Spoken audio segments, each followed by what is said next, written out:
Hi, I'm the OBG.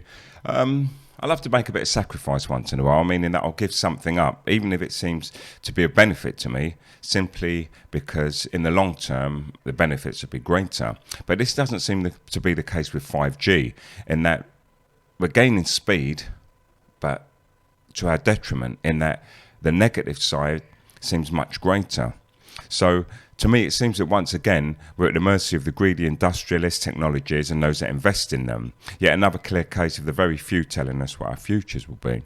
So 5G is teasing us with its phenomenal data capabilities, practically unrestricted call volumes, and near infinite data broadcast by using the largely untapped bandwidth of the millimetre wave, which is between 30 gigahertz and 300 gigahertz, as well as some lower and mid-range frequencies. However, millimetre waves don't travel well through buildings, and they also tend to be absorbed by rain and plants. This interferes with the signal, and added to this, high frequency waves like millimetre waves also have much shorter wavelengths that can't travel much distance. And to counter this problem, 5G utilises smaller cell stations along with the technology of beamforming that will scramble and unscramble and redirect packets of data on a no interference path to us. And this proposes wireless antennas on every lamppost, telegraph pole, on homes and businesses throughout entire neighbourhoods in most towns and cities in the UK.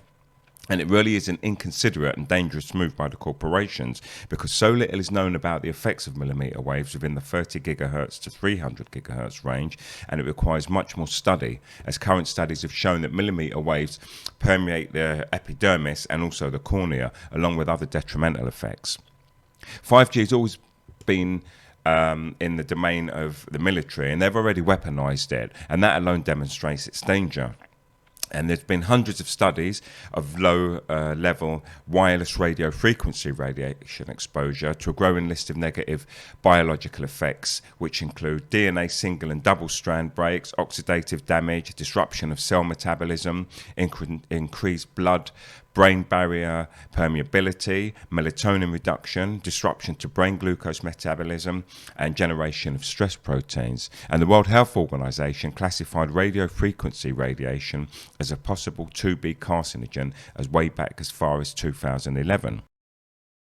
A recent study in New York, which experimented with 60 gigahertz millimetre waves, it was concluded that the analysis of penetration depth showed that more than 90% of the transmitted power is absorbed in the epidermis and dermis layer, and that alone should give cause for concern. An experiment conducted by the Medical Research Institute of Kanazawa Medical University in Japan found that 60 gigahertz millimetre wave antennas can have detrimental effects and cause thermal injuries of varying types of levels, and that thermal effects induced by millimetre waves can apparently penetrate below the surface of the eye. And here are some of the tests carried out by various bodies going far back as 1992.